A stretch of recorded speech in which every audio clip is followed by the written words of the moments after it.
I think it's up. I think it's up. Let me see. Just make sure.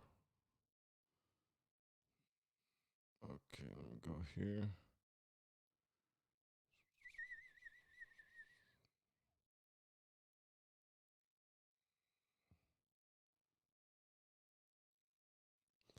Okay. What's up, y'all? Trying to make sure that I can put this thumbnail on this bad boy. Hold on 1 second. Hold on 1 second. It's not coming up. Dashboard. Content.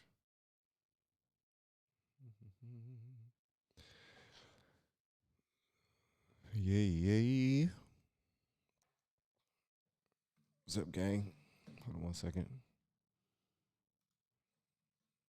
Okay, that's not coming up. That's good. That's awesome. That is awesome. Hey, what's up, y'all? I am trying to do my thumbnail right quick, so and then I will be ready for you guys. Hold on 1 second, and we will get down to it. What's up, guys? Welcome. It's not letting me do it from my phone, so let me try it some other way. I'll figure it out. I can't see your comments or anything yet. What's going on, Angel?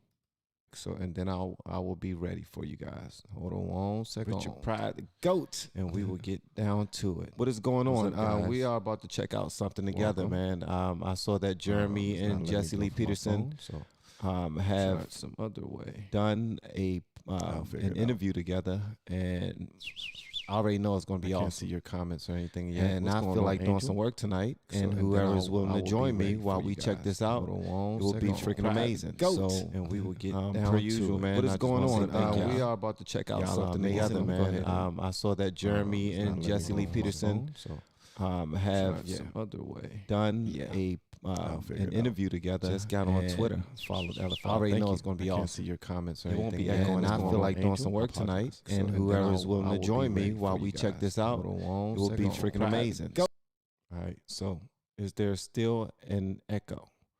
Hopefully there's not an echo anymore. The echo gone? Echo, echo, echo gone. Background video is playing. Reverb.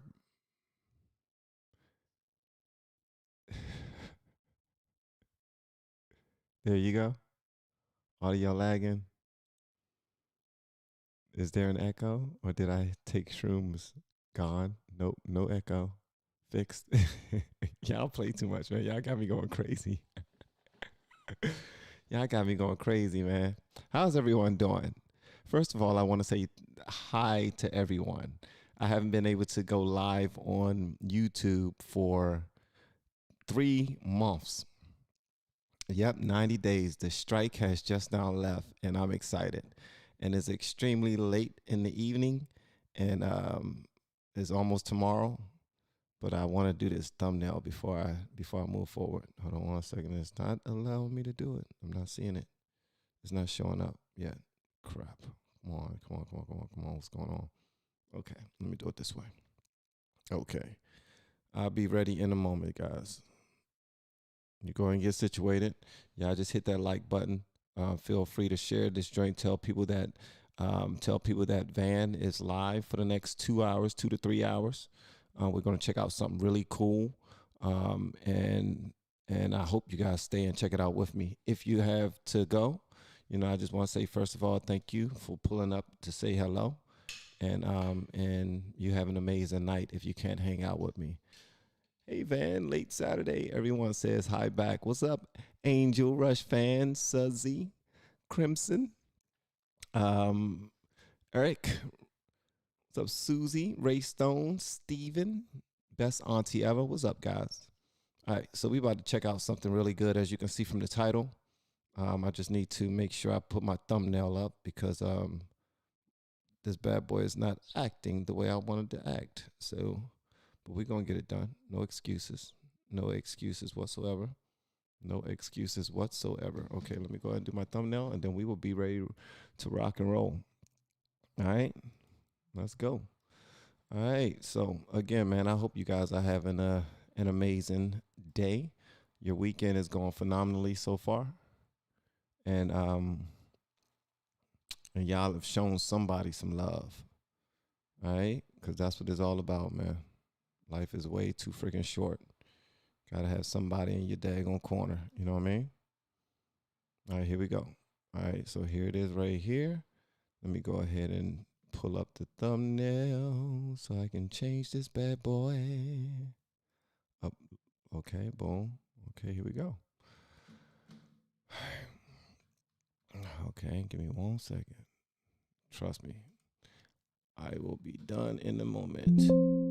What the crap, man? 1 second. Save image.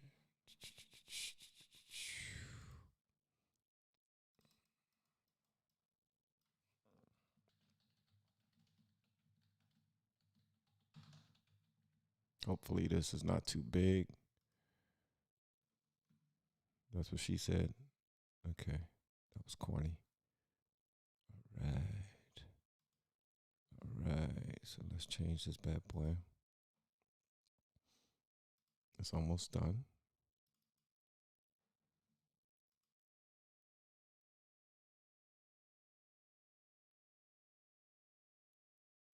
Okay, I believe I changed it, or it's changing. One is doing something. Okay. Yeah, that was a dad joke. That was horrible. All right. That was horrible. Hey, man. Hey, hold on 1 second. Jeremy, thank you so much. Jeremy said Jeremy is a really good dude. No, Shane. Thank you, Shane. Shane said Jeremy is a really good dude. I need to send you a link from Clay Travis at Outkick. He has a great response to LeBron's Jerry Jones issue. Okay, love to hear it. What's up, Ray Stone? Thank you so much for financing what we're doing over here. I really appreciate it. That means the world. Thank you so much. All right. And also, thank y'all for just spending a couple of moments with me while we check this bad boy out together. I really appreciate that. All right. No bull. That means a lot to me. So I'm going to put this over here. See here. So I can see the I just want to be able to see the there you go.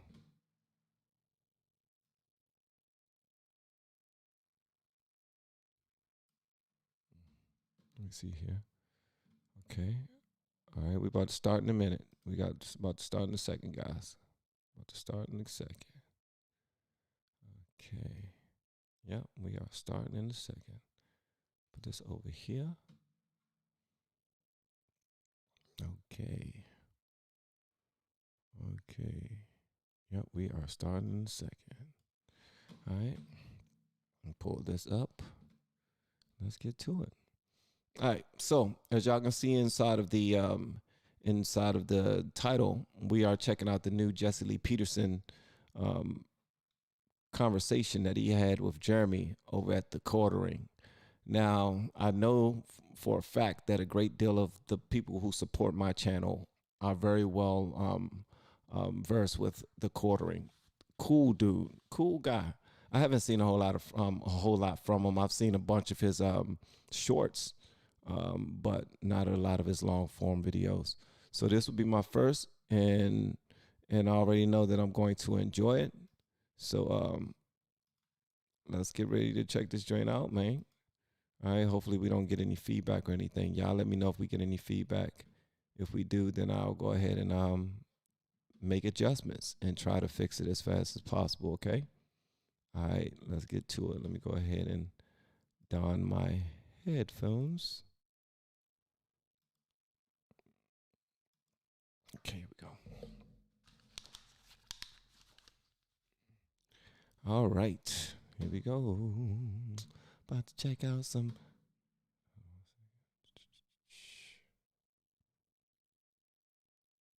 Thank you so much for being with me.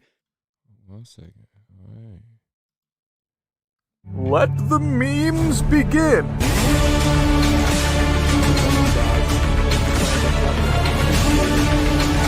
No, Bree, why? And much love to you back, Brandon. I appreciate your support. Thank you so much.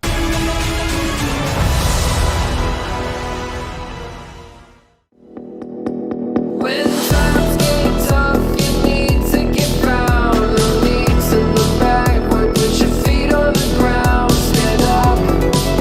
Stand up.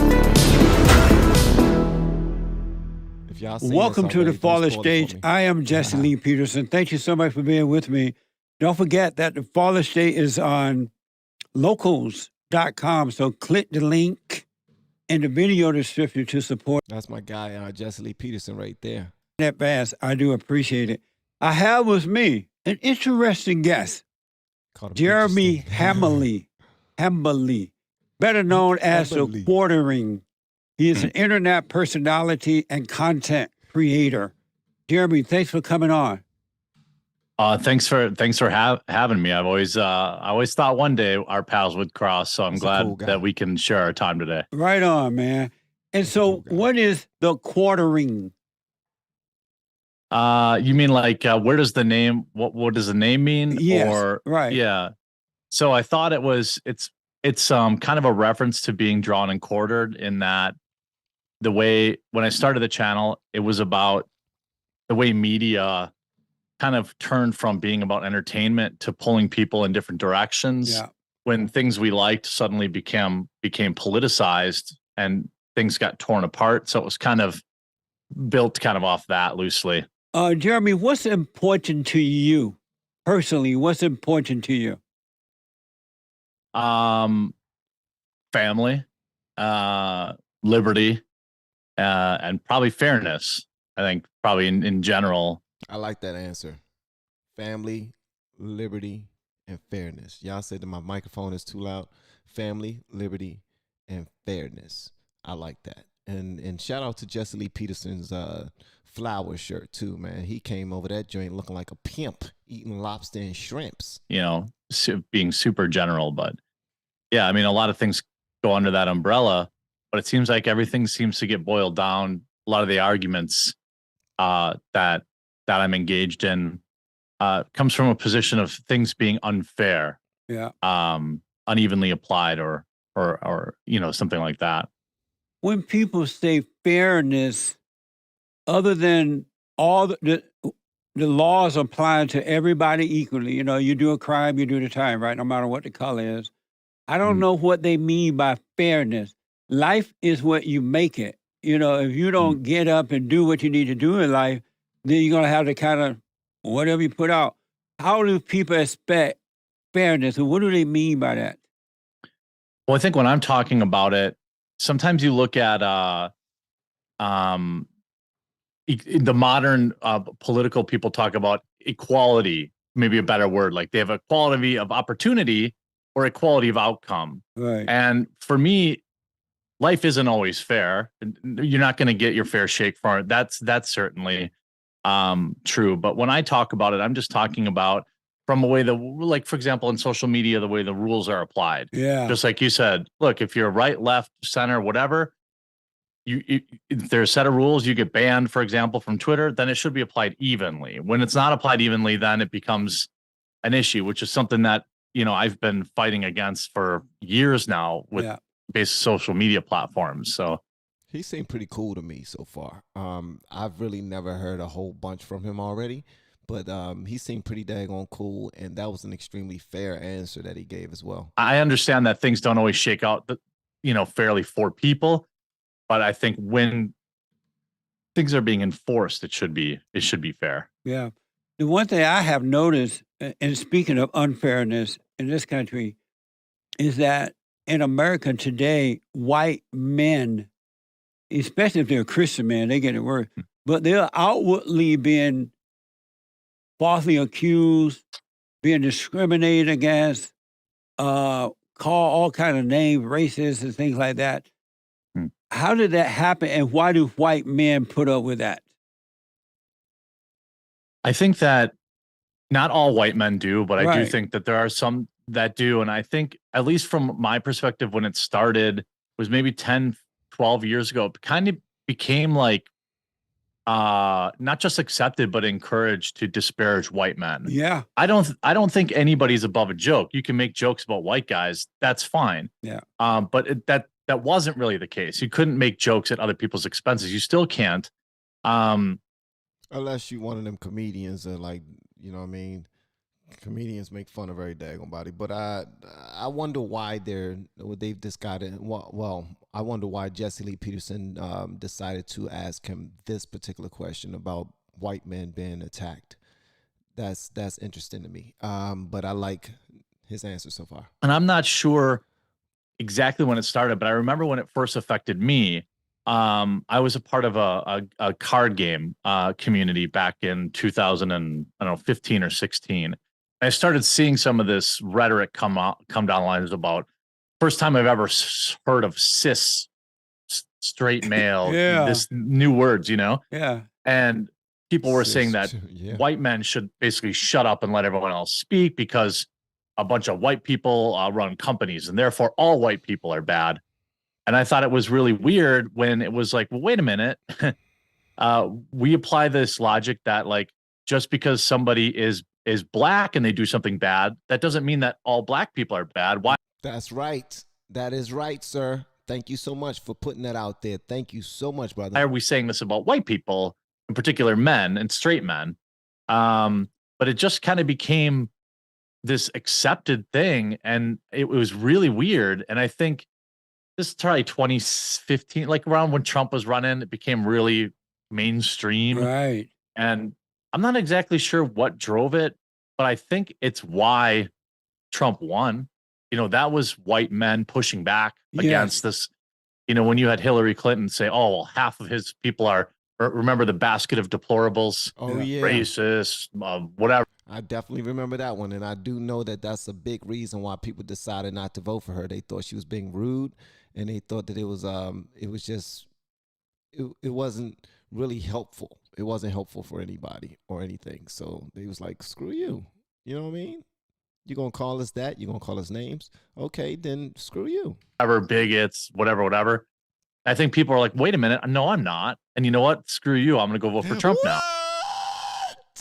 And you know what? Screw you. He said the same thing. So I think it kind of, I hope that they learned some lesson there, but it hasn't really seemed to go away. Yeah. I remember 32 years ago now. Dude, are those actual birds on his shirt? That is something else. I mean, I wouldn't rock it. I'm not cool enough to rock it. But Jesse Lee Peterson, you rocking it, bro. Are those birds on your shirt, brother? Wow, he has birds on his shirt. That is interesting. When I first started out, and at that time they were calling white people racist, and they were accusing white people of holding blacks back and that kind of stuff. And I was saying, I said to white people then, y'all better speak up, because if you give in to these people, they're going to see you as cowards, and they're just going to make it worse for you. And the white folks, I used to write about it and everything, man. And white people didn't speak up then, because I know that black people are not suffering because of white people at all. They're suffering because of not having fathers and mothers in the home to lead them in the right way. And they've been lied to by the so-called civil rights movement and their leaders. So I would tell the white people, speak up. At least say, no, it's not true. And then whites didn't speak up for the most part. Not all. Yeah. I think that it was weird because people were so afraid of being called racist that they were afraid to even defend themselves against the label, because they were thought, now here's, I've interacted with, when I live in Wisconsin in the Midwest, I went to a high school with, there's like 1,200 students in my graduating class, and 2 of them were black. Wow. That's racist, brother. That's racist. Only 2? Y'all stop the rest. I'm just, look, it was the same exact way when I was growing up. Well, I didn't have any white people. I think we had probably 1 white girl in our house, in our high school. So yeah, I get it. And so when I started hearing about like white people oppressing black people, I'm like, I've never even seen a black person where I live. How am I oppressing them? Right. How am I don't really understand any of this stuff.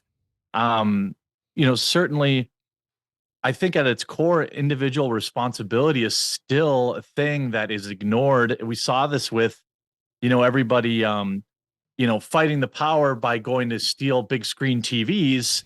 I didn't really understand how that, really did anything. But the media was like, oh, well, this is because of, years of this or that. Well, no. These people are stealing stuff. Right. They're breaking the law. They should be arrested. Yeah. Now, you're absolutely right. Now, I don't know how in the world that's a protest. Hey, people have been killed by the police. What are we going to do to get back at them? Let's go steal some shoes, TVs. I need some shirts. You need something? Yeah, can you get my baby some Pampers? Oh, what else you need? Some shoes. What size? 7.5. What brand? The new J's. What color? They going in there stealing everything. Running out laughing, hands full of daggone clothes and jackets and shoes and whatever they want, TVs and sofas. They stealing daggone whole living room sets. Whole family room sets is what they stealing. And they talking about is in the name of Black Lives Matter. Yeah. And you had corporations like Target just came out yesterday and said, oh, we lost $400 million last year due to organized theft. Gee, I wonder why. Yeah. Every time during that last summer, you saw people just going into the store and stealing all the, TVs and all this stuff. And the company would just virtue signal and say, oh, well, we understand. Well, maybe people should be arrested for if people had consequences, hopefully they would learn from them. Right. Not everyone does, but hopefully. I don't understand why you think letting people be bad of all colors by not enforcing laws teaches them to follow the law. Right. I don't know how that works. Mess. Yeah. They don't want to stop them from breaking the law. What they want to do is paint it as being the opposite side's fault. That's it. They want them to go crazy. They actually want them to tear down the communities, tear down the businesses, possibly kill somebody so that they can have something else to report on. And that's the problem right there. They just want whatever they possibly can have in order to make it seem like things are so bad on these people and it's your fault. If you were doing things the right way, then they wouldn't be doing this. And then they started the knockout games where they were going around, the blacks were going around knocking out white people. Nothing was said. And Asians too. Yeah, that's Asians a big, too. It's funny, man. Blacks would be knocking out the Asians, but when the media report on it, they act like it was white supremacy. It wasn't no blacks knocking out Asians. Blacks was fighting Asians. Asians was whooping their ass. If you saw on the news, the Asians was whooping ass every single day. You saw it, man. The Asians they was fighting back. They weren't just getting hit in the face and just laying down. They was like, oh, you want to fight me? The whole gang was running out. I saw this one lady start a fight with some lady inside of the daggone beauty supply store. And everybody started running from the back. Their whole family came out there with brooms. It was an old Asian lady just like they was really fighting, like just like on a movie. I'm like, what the hell? I'm looking at black people doing this. Yeah, last summer, I think when it was the big Stop Asian Hate, I mean, there was every video I saw was not a white guy doing it. Right. He was fighting Asians. And I didn't understand it. And it's a weird thing. So you wonder why the media would like even bother lying about. I think the media is so afraid of saying, hey, well, this person is, not white. They did something bad, but we're afraid of also being called racist. Yeah. So they make excuses when it's just like you said, though, it's not, people aren't born with, original sin, in my opinion. And just because you're born a certain color doesn't mean you're going to be a bad person or that you should get a pass for being a bad person. But facts, big facts. Somewhere that stopped happening. Yeah. And that's why you have the mess you have now. What is it? Why are people afraid of words? When I was growing up, it was clear the adults would teach us, sticks and stones may break my bones, but words will never hurt me. Why are people afraid of words? Especially like one word control most white people, not all. And that word is racism. Not all. What is it about words that make people afraid? I think it really, people started to really get afraid. It was when those words were weaponized and people started losing their jobs. Yeah. People started getting, having real world consequences for these things, even when they weren't accurate. I remember there was a story of like remember with the OK hand symbol, there was like an electrician that did that and got fired because, they called him a white supremacist or something like that. Yeah. I think that has died off a little bit, but I think people got really, really afraid because once you got that label, people on the internet would use it to destroy your life. And I've always said that you look at a lot of these, for example, like right-leaning figures, Gina Carano, for example, the actress, these people didn't want her off the internet. They wanted her dead. Yeah. Like it was not, and it was because of a few words she said. So I don't know when it escalated so much. I don't know why people got so sensitive.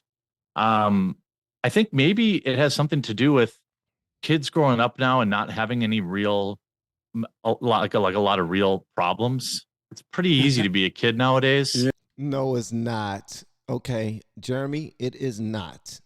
And the guys, please do not buy into that. The reason why I'm really enjoying this guy, Jeremy, is because he seems fair, okay? He seems extremely fair. But something that would have happened back in our day when we went to school, if we went to school dressing bummy, the only people that would know about it are the people that are in our school. But nowadays, if you go to school dressing bummy and you don't have on what everybody else has on, it can go viral. Do you know what that can do to somebody? When you're a kid, you're highly impressionable. So that part right there, I have to push against. Yeah. They have iPhones, they have, all this, everything. No kids are working. Around me, none of the kids are working. When I was 14, I had my parents drive me to the city hall to get a work permit so I could go get a job so I could get money. Yeah. Yeah, we was hustlers back when we were younger. We were hustlers, man. But nowadays, it's the parents are suckers now, and they're allowing their kids to do any damn thing. We, because we want them to have better lives than us. If we had to work every day, we don't want them working every day. Yep. Sucker stuff. Not a single kid around. Like my friends' kids, they don't work. They say, I work hard. I want my kid to work hard. I'm like, okay, well, don't complain when your kid's, doesn't know the value of money, doesn't, Yeah. So yeah, I don't know. I think the parents are too damn soft, I think. Absolutely, man. Yes. Spot on, Jeremy. Thank you, bro. The parents are soft. I'm talking about downy soft. They are downy soft. You know what I mean? They are dove soft, okay? Man, I heard a report today, I didn't see the report, that there are thousands of young men that are not working. They don't want to work. They sit behind a computer all day and hide and do things, crazy things, and they just don't want to work. And yet the parents are taking care of them for the most part. Yeah, that's a dangerous thing, I think, for parents. It's almost as bad as not being around at all because you're giving them a safety net to be unproductive. And when they need to be productive at some point, they're not going to know how. They're not going to know, how to work and deal with the, you saw these people from Twitter getting laid off over the last couple of days. Yeah, they're tripping out. Yeah, and they're right. They're writing 500-word essays about how, it's like, are you kidding me? I've been fired. Everyone that I know has been fired plenty of times. It's not a big deal. Right. You get after it, you go get another job. But these people they don't even know how to handle it. And they don't have a skill. They don't have a skill. They're hoping that they'll one day be the next viral sensation, and they won't have to do anything but shoot videos. Not understanding that even in order to be a content creator, and I'm sure you're going to hear it from Jeremy about being a content creator, that takes some work too. So these youngins, man, they're going to have their wake-up calls. Everybody has their wake-up calls someday. Everybody has their wake-up calls someday. It's got to come from their parents coddling them their whole lives. I totally agree. When I was growing up, I don't know a day when I wasn't either responsible, had some type of responsibility at home. And then when I got old enough to go out and work, I worked. And they prepared me to leave home at 18. But my parents didn't prepare me to do that. They didn't tell me to go get a job. Well, my guardian who raised me, Did not tell me to go get a job or any of that.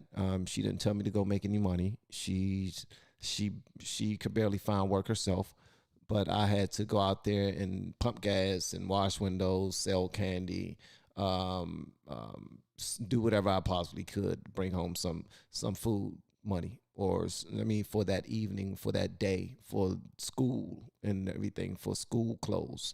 So yeah. You're a grown man now. Different then. You're out of here. And I used to ask my grandparents, they're like, okay, at 18, you're out of here. And I'm down in Alabama on a plantation, right? And I'm like, well, where am I going? They're like, I don't know. I don't care. You're just out of here. So, amazing. And so when I turned 18, I was prepared to take care of myself. I was ready to leave home. And I left home at 18 and haven't looked back. Yeah, I think that's where I was at too. I had an allowance. It was like $3 a week. I had to do a bunch of chores to get it. Yeah. The second I could get a job washing dishes, I did, because my parents worked, but if I wanted something outside of getting fed and whatever, I had to work for it. Yes. And I'm so grateful that my parents were like that. Me too. A lot of people complain, but man, when I was 18, I was ready to go. I had a savings account. I had a decent job. I actually had vacation. Like I had a couple of vacation days stacked up at work. I had a car. Wow. It wasn't great, but it ran. At 18, good job, bro. That's right. So, and then I didn't move out until I was 20 because I went to community college in the same town, but my parents made me pay rent. For that, That's right. You got to upload multiple videos per day in order to make some money. These youngins think that is a game. They trying to be content creators because that's all they see. They're on TikTok every single day. Shorts, YouTube shorts every single day. IG every single day, all day. That's why in some countries they put a daggone time limit on it and be like, nope. You thought you was going to be on here more than 15 minutes? No, sir. Oh, they made me pay for. So, and that turned me into the man I am today. I have a work ethic, and it's because they didn't let me sit around and do nothing. Do you have fear? Yeah, more of it as I get older. And what are you afraid of? Not finishing my work. I love that. Well, I don't know what he's about to say yet, but I love that. Not finishing your work. You have a passion and a mission. Oh, go for it. I feel like there's a fight that I'm trying to fight with the content that I create. And I fear having that taken away from me, getting deplatformed. Oh, I see. Wow. Stuff like that. Now, as I get older, obviously mortality is a thing. You hear that? Do y'all hear that? I think y'all need to hear that again, man, because some of y'all don't understand that. A lot of content creators are going through this right here.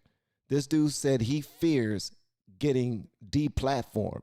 This is his livelihood. He has 1.4 million subscribers, 1.3, 1.4 million subscribers. And if he says something that somebody is too sensitive to hear, he could potentially be deplatformed by simply somebody saying, I was hurt by that. You're a bigot. I mean, and all he's doing is just being fair and trying to help people out on both sides of the aisle. Just let people know that it's a correct way to move forward. And he's fearing losing his voice. I fear having that taken away from me, getting deplatformed. Oh, I see. Stuff like that. Now, as I get older, obviously mortality is a thing.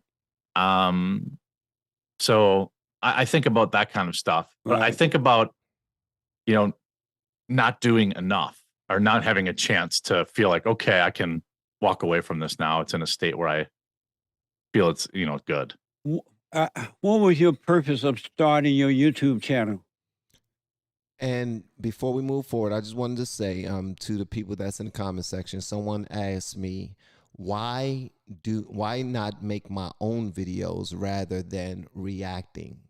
The reason why people react is so that they can show their audience something that they also are looking into.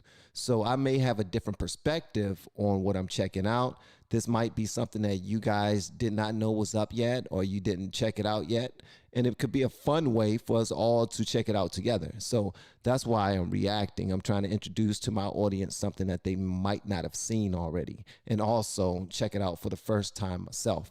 and I'm still making my own content as well. But right now we're checking out some Jesse Lee Peterson because he's a cool dude, and I am just now meeting Jeremy through this reaction.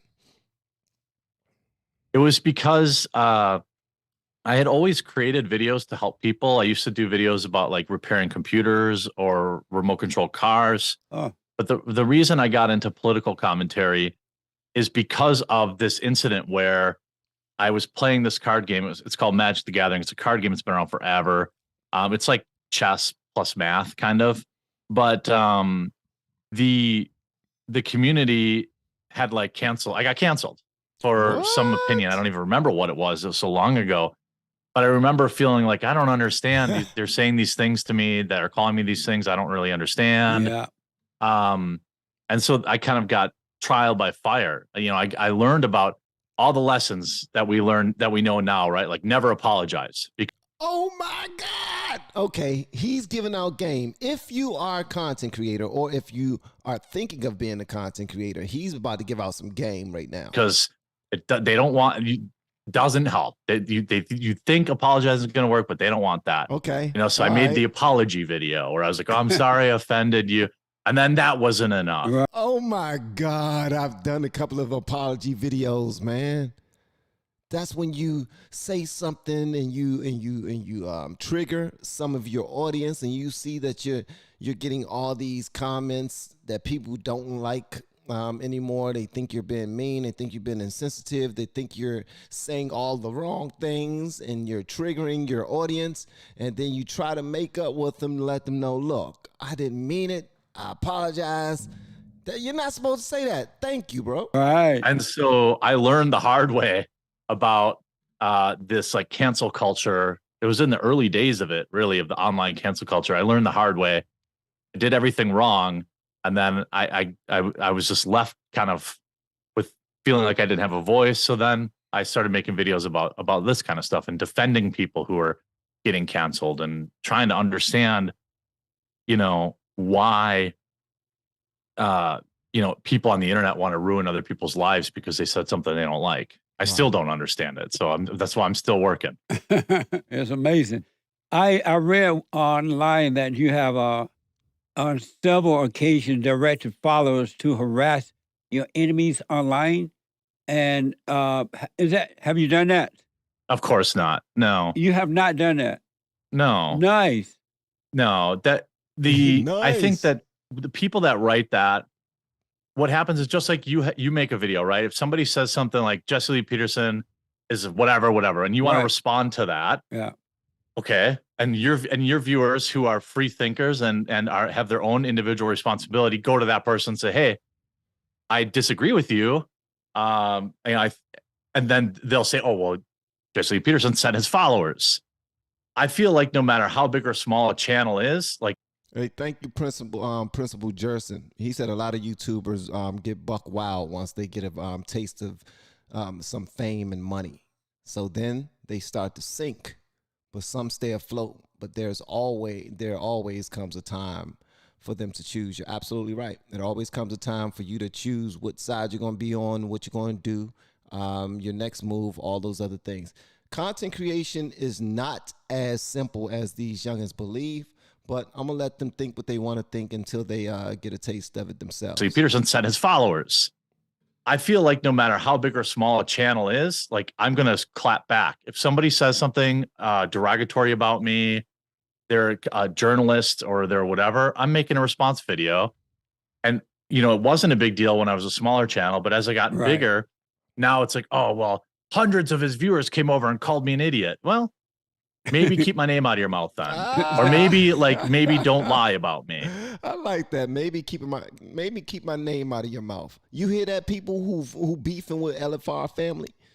Huh? When you say something, be prepared for a whole gang of LFR family people to run up on your comment section and light you up. Maybe you should have left our name out your mouth. So yeah, I've never ever intentionally wanted people to go there. I've gotten better about trying to be a little clearer when I'm talking about stuff. You know, you have some, even though I don't feel like you have a real responsibility to it, I try to be like, hey guys, you know, don't, you know, you're not doing me any favors if you go and you call this person an idiot, right, or whatever. yeah. But people are going to do what they want to do, They're and I'm gonna not do their it. mom. That's right. That's true. When I do tell people to do that too, I tell people, look, don't go attacking anyone because, you know what I mean, that looks bad on the channel, And also, I want to let y'all know this too.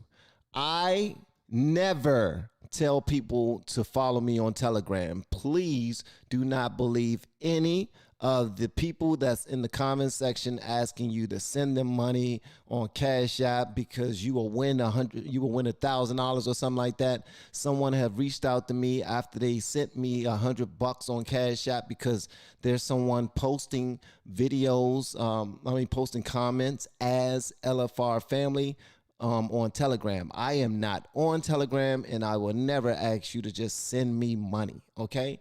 I will never ask you to just send me money, okay? I had to cover that because I don't like when people try to take advantage of people for no reason. That's just horrible.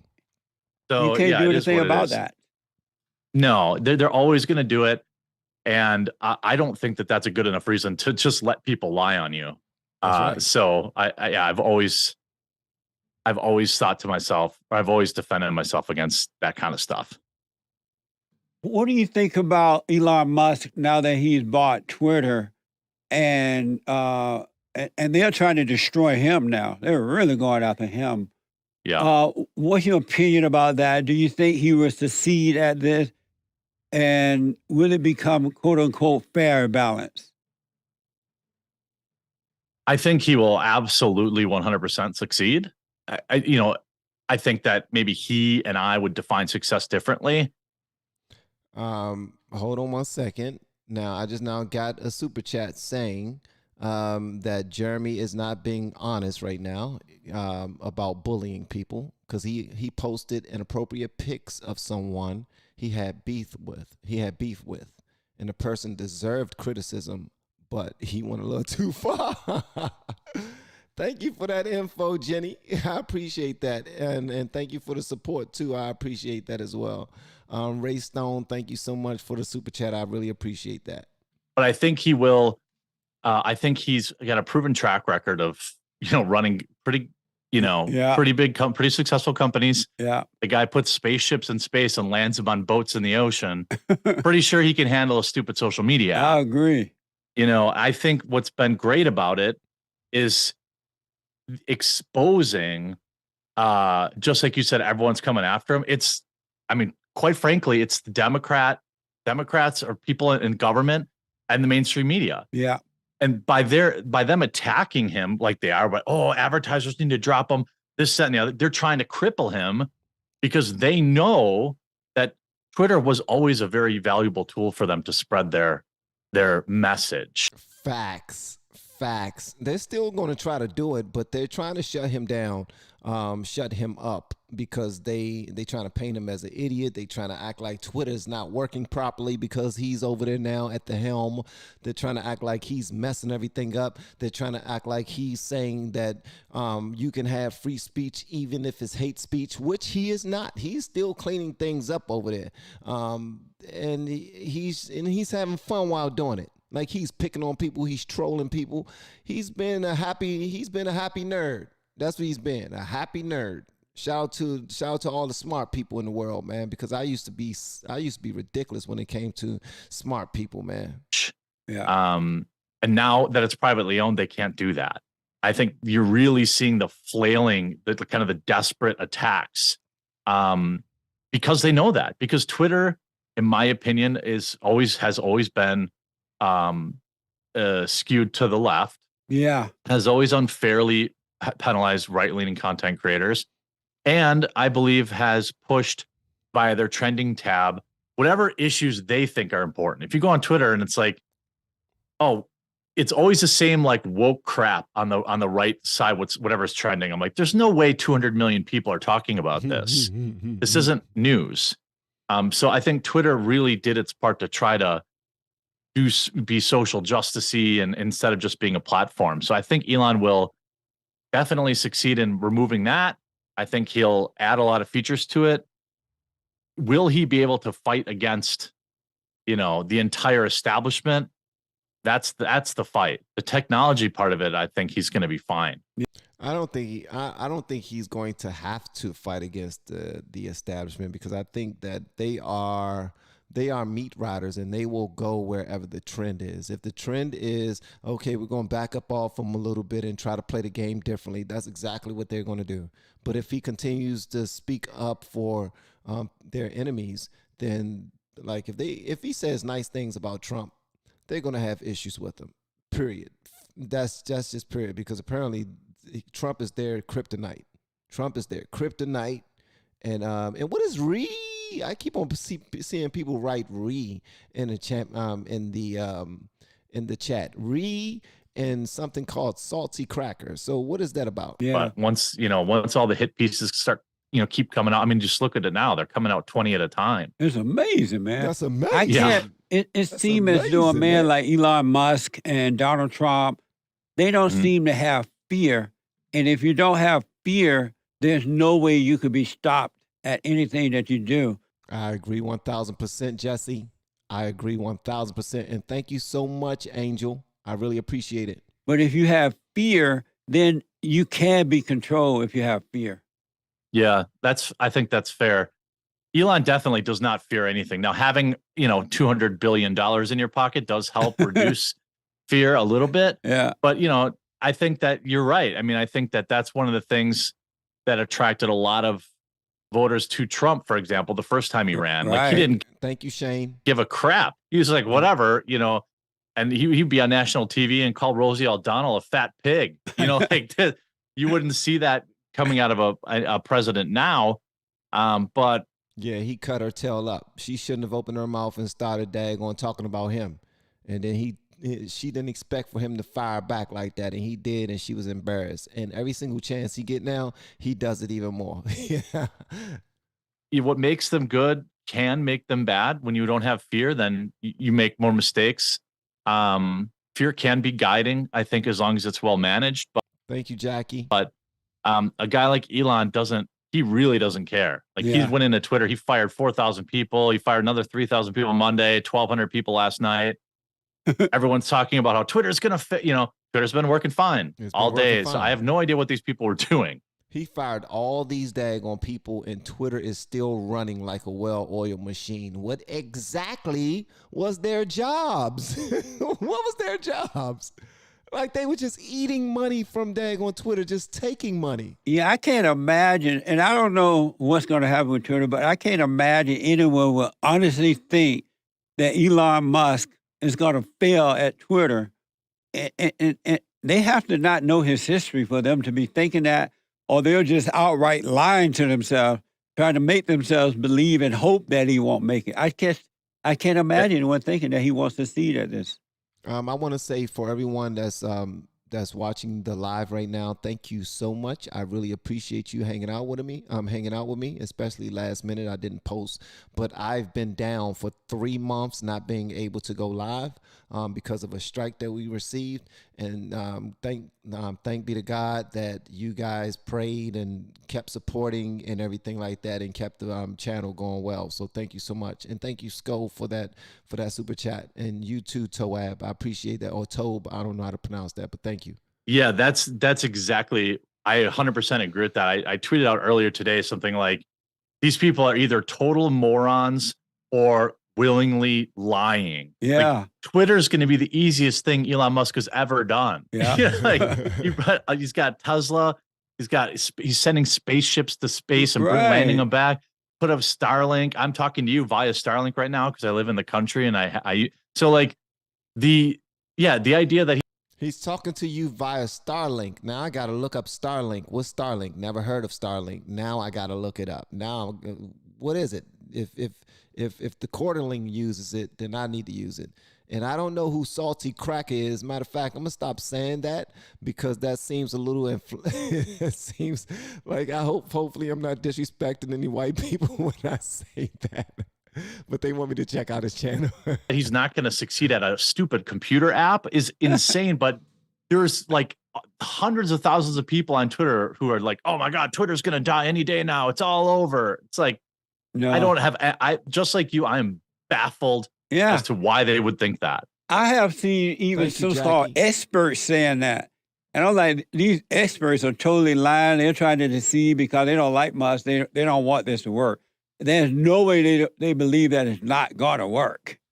Yeah, I think I agree. It's like they're trying to will it into existence by saying, "Oh my God, a bunch of people got fired from Twitter. It's definitely going to fail now."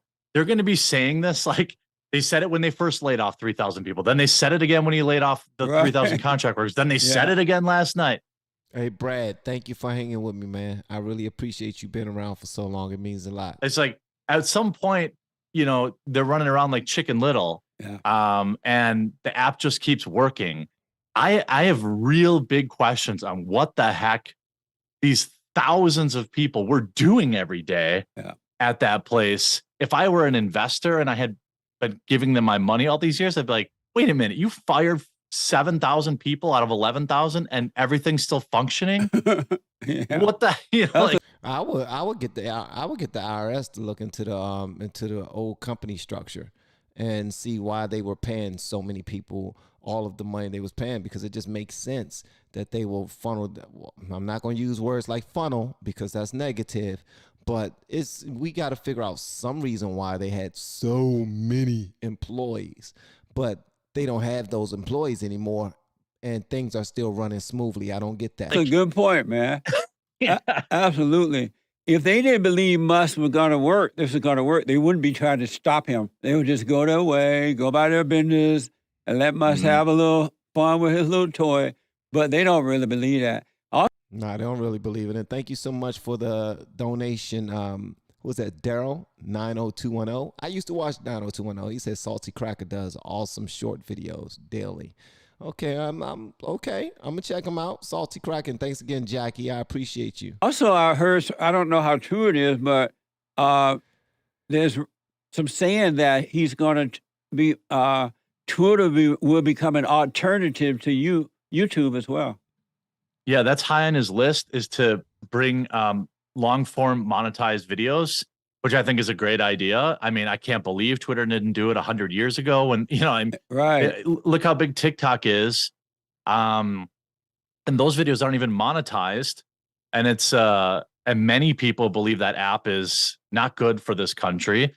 I will be one of those people. I will be one of those people. The FTC is having discussions about banning it. So, I mean, think about that. They banned TikTok and Twitter has that ability ready to go. I mean, it would be a home run for them. So I think, the video I think would be great. And I think they would be honestly YouTube's #2 competitor. Thank you, Susan. Immediately. I agree with him 1,000%. Now, if TikTok was to shut down, because of the BS that goes on over there, I can actually speak on that for a while as a content creator. The stuff that I see and have done, have had done to me from TikTok. But I'm not going to do that because then I will seem salty, and I'm not salty about that. But I do believe that if Twitter was to take over that, and the short and long form videos, and backed by everything that Elon has planned over there, some amazing things could happen, and they could potentially be a #2 for behind YouTube. So thank you so much for that. So thank you, Suzanne. I appreciate you. I'm enjoying the live with you all too. Mega Reacts. What's up? Now we got another content creator in the building. Shout out to you. Much love to you. Keep doing your thing. And thank you so much for all of your support. You, along with other reactors, inspired me to start my reaction channel. Shameless plug, but would love a shout out, man. Y'all make sure y'all go and check out Mega Reacts when y'all get a moment, please. And thank you. And thank you so much for the super chat. I really appreciate it. Thank you. And keep doing your thing too. Don't let anybody slow you down. And when you see the daggone algorithm start to shoot your stuff down, do what works for you and do what works for your channel. All right. Don't worry about anybody else. Just keep moving forward. All right. Yeah. All they have to do is allow us to upload the videos and monetize it. Would be instant. Amazing. Are you a smart person? I noticed a lot of white men are smart. What type? Come on. Jesse Lee Peterson. See, Jesse knows he's trying to mess with me right now. He want me to say something that's going to piss off my daggone supporters who love Jesse Lee Peterson. Are you a smart man? Because I noticed that all white men are smart. You know what I do when you do that, right? I get a little trigger for some strange reason, but go ahead. I think I'm okay. I think I'm good at problem solving, but I'm not very smart, like traditionally book smart, I don't think. Right. Yes, he is, but I'm thinking he's being humble right now. Mandy, thank you so much for the support, and thank you for what you do as well. I really appreciate that. That means a lot to me. AC Yor, thank you so much for the super chat. I greatly appreciate it. And I am back after the 90 days. Because the strike is done, thank God. And hopefully you all are having a happy holidays and are not stressing out over having to spend money. If you ain't got it, don't spend it, guys. And Zorok Graft, thank you so much for the support. I appreciate it. Yo, just got here from the quartering stream. What's up, fam? You gonna go live with Jeremy in the future? Hopefully I get his attention one day and we can go live. Jay Fort, quartering exposed a bunch of child predators in the Magic card community. That's how I found them. Man, I'm just now finding them through Jesse Lee Peterson and through my algorithm. Also, it says that my audience watches his content. So I gotta respect the guy that you guys respect. You feel me? Well, that's good. Yeah. You don't need to be that. Yeah, I think I'm more street smart. I think I know where people are coming from and I can relate to people and where they're at. Because I've been working my whole life. You meet a lot of people when you work your whole life and you've seen a lot of stuff. And I've seen a lot of stuff in my 39 years that I'm not really surprised by a lot anymore. What? This brother is 39? Yo, I have to say, I thought he was younger than that. Man. Great job, man. Jeremy, excellent job, man. You're taking care of yourself and you're handling your business.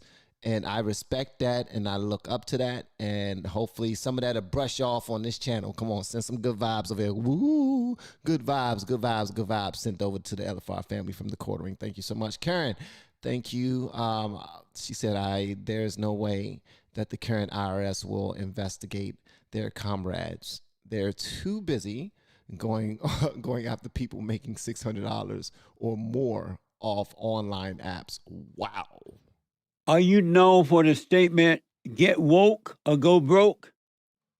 That is a statement that I am known for, yeah. And what does that mean?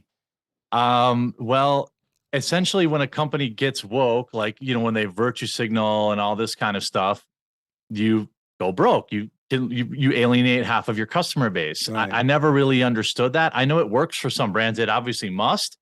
But the idea that, when Starbucks says, oh, well, we're not going to have Merry Christmas on our things because we're going to, like when they make statements like that, all you do is make customers leave. Like they're not, and so I think that corporations, they all said, Nike says Black Lives Matter, but they still make their tennis shoes in sweatshops and stuff like that. It's all, anybody who's actually paying attention, knows that when these companies start virtue signaling like that and pushing that kind of stuff, that they're really just hiding stuff. And they're actually they're being not really bullied into it, but they feel like in order to be on the right side of history and be in support of the people, they have to start saying certain things like that. So you will hear a lot more whatever is being complained about the most. That's what you'll start to hear people say. And then when that happens, dang it, I might have done that myself. Because it's okay. I want y'all to understand this, and I'm not going to be long-winded, I promise. But sometimes when you see things going on in the world and you're doing well yourself and you're comfortable and things are looking up for you, when you hear people complaining about being down and being and not being able to move forward and those type of things, you might start to have a little bit more empathy for even the people who are being ridiculously lazy while these things are happening to them. And I don't know, you just start to say, oh man, I feel like I got to help them. Let me just at least speak up for them on my platform.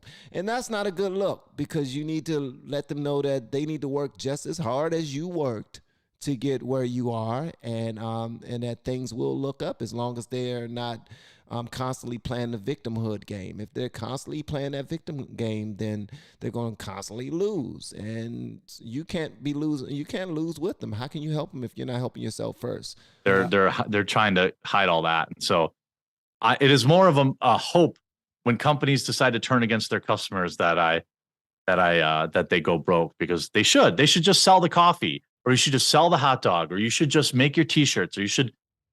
There's this era where brands have to tell people what they believe in politically. Right. Is insane to me. I don't care. Make a t-shirt, make the hoodie that I like, and shut up. Right. And that's and so many brands have been alienated. There are things in life that it's difficult to boycott everything. You can't always say like, oh, well, gosh, these paper plates are made in China, but I can't afford. So you can't make decisions like that on everything. But when I see a company say, white men are holding people back, or they do something like that, it's like, okay, well, I can buy a hoodie from anybody. I can buy socks from anybody. Yeah. So if you buy, so I hope that people who watch my videos kind of make the same little decisions every day in life too, just to kind of say, you know what, all right, I'll buy my socks from somebody who just doesn't care about anything, just wants to make good socks. I like that. Not that they don't care about anything, but they want to provide a service. Like the reason why they opened up the business in the first place was to provide a great service, great quality product to someone. Continue to do that. Don't get involved in the things that don't concern you. And if they do concern you in a way that you need to speak out through your vote. That's how you speak out. Speak out by voting. All right. Speak out in any type of way you possibly can that won't negatively affect your livelihood. Because when you start getting all woke like that, then you lose track of where you're going, and then that would definitely slow you down. I like this so far, man. I really like this so far, because they are really diving into it, man. They are really diving into it. Let's go. Absolutely. The term woke. Why do they call themselves woke when they're really asleep? They cannot see. They are not. Why do they call themselves woke? They should be calling themselves sleep. Yeah, I think so. I also think people that are woke are some of the most racist people I've ever seen. There's some of the people that there's this weird like attitude that they have about, well, anybody who's not white, really.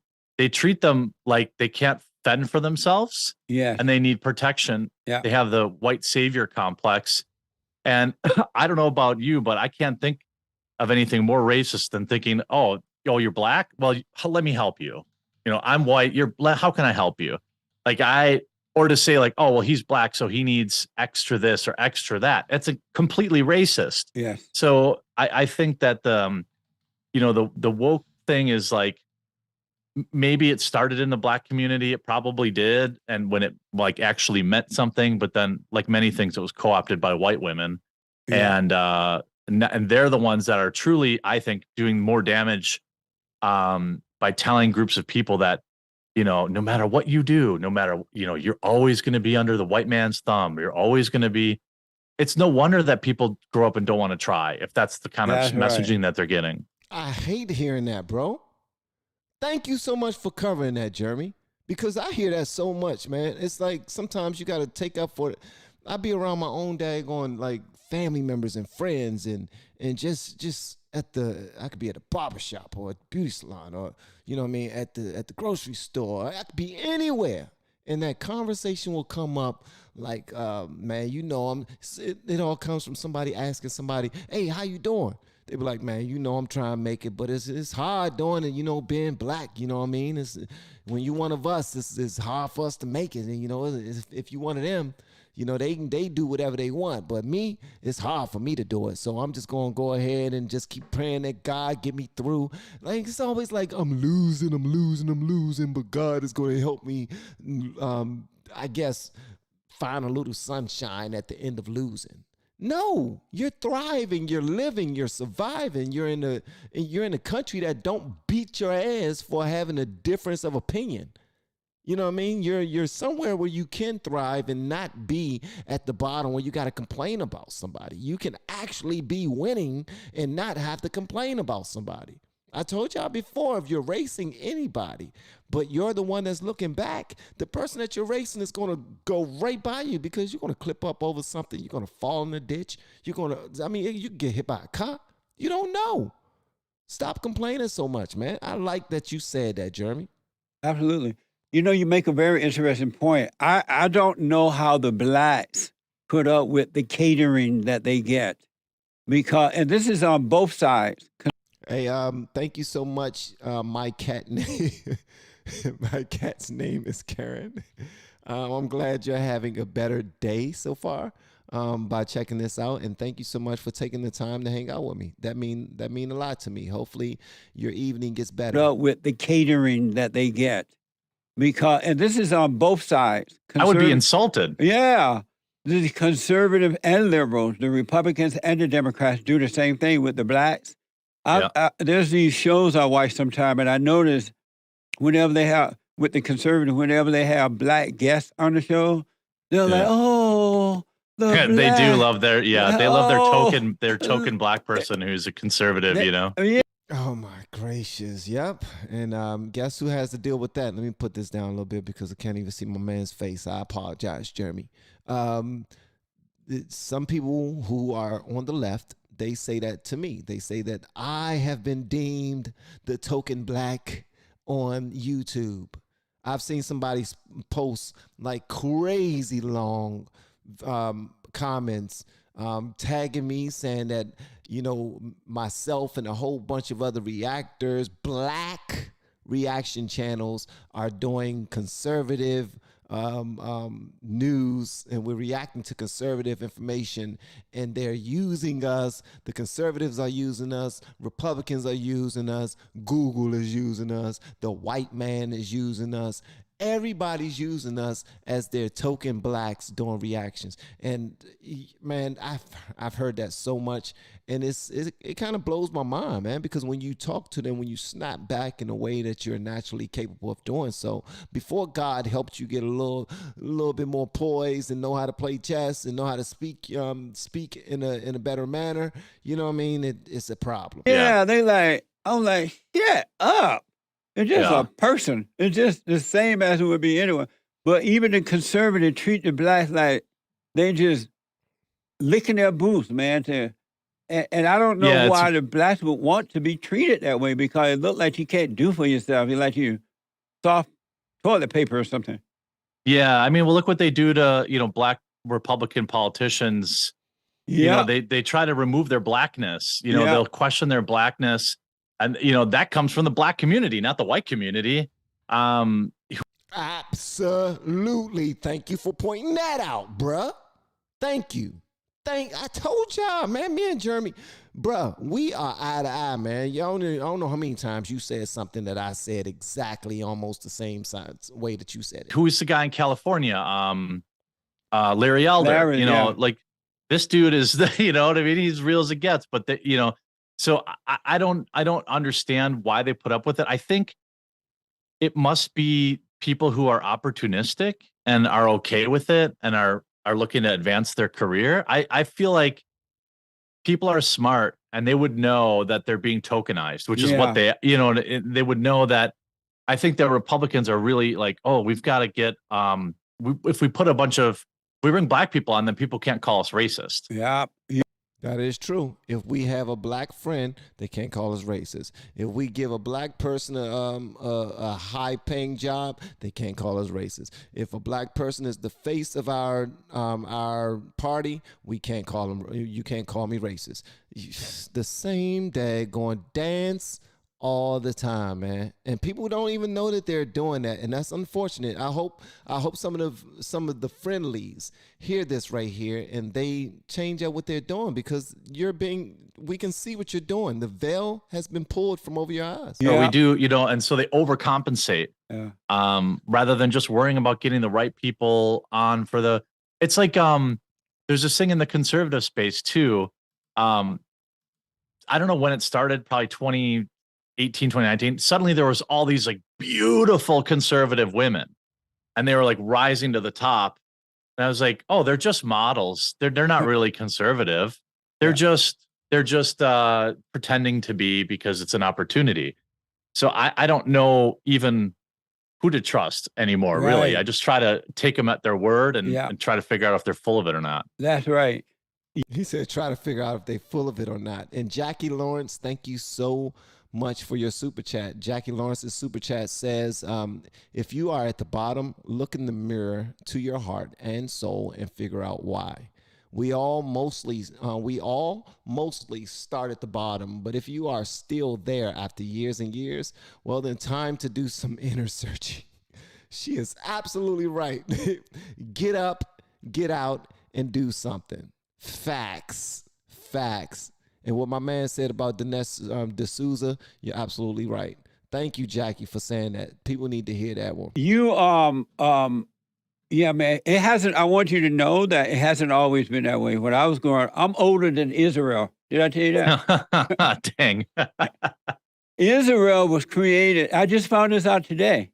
Israel was created in 1948. Okay. And I was born in 1949. So I didn't know. I thought I was older than dirt, but I didn't know I was older than a country.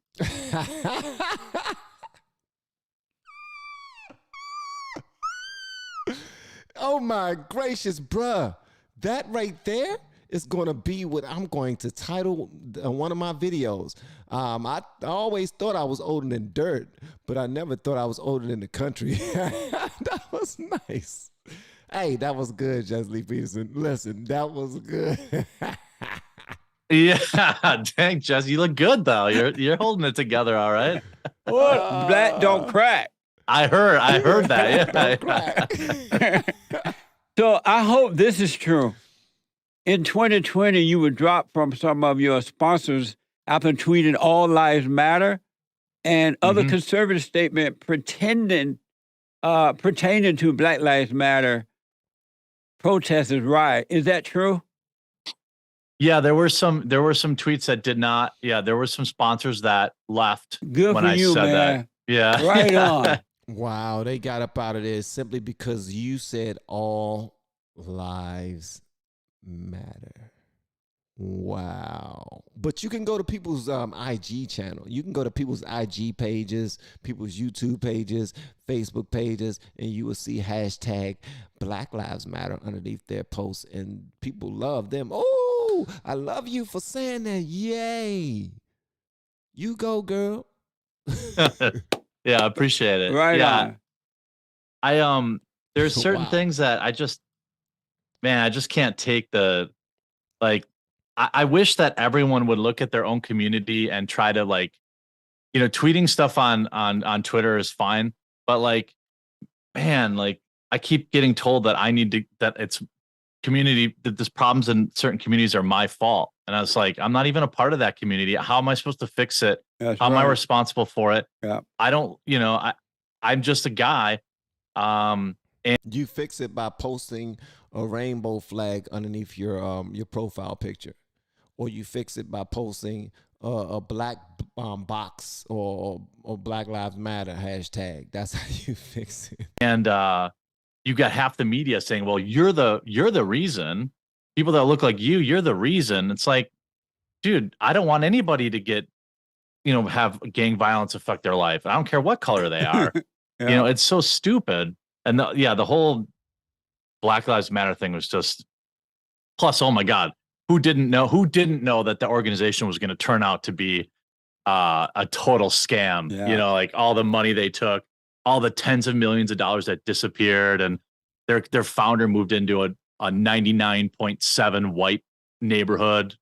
And didn't give a penny of that to black organizations unless it was run by an LGBTQ.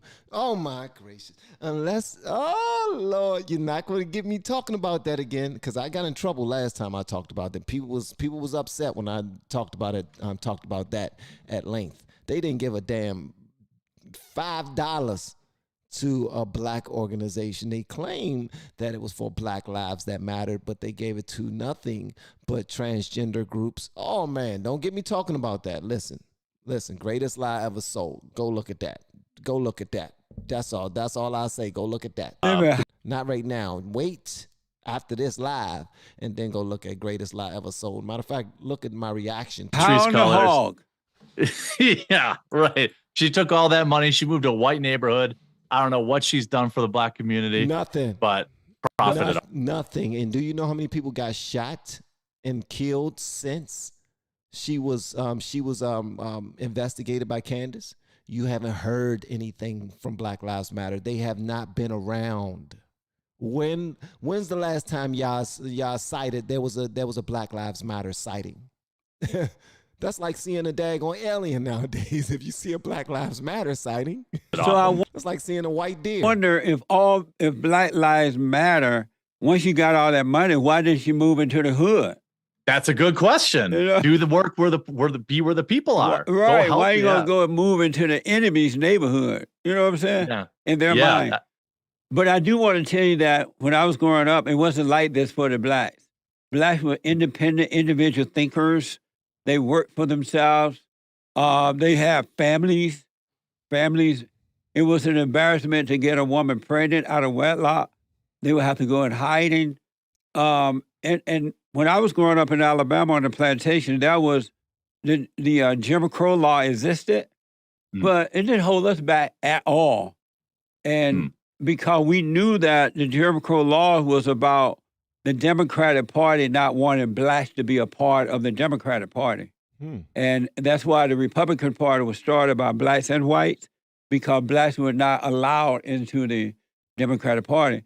And so black people knew, for the most part, not all, but most knew that it was the spiritual battle, a warfare between good and evil, and it had nothing to do with color or male or female. So they bought land, they had businesses, they were moving on with their lives. They were not thinking about somebody can hold me back. And they did not have the group mentality like blacks have today, most blacks have today. They into the color thing, and they into a group. Yeah. And if you join a group, you lose your identity.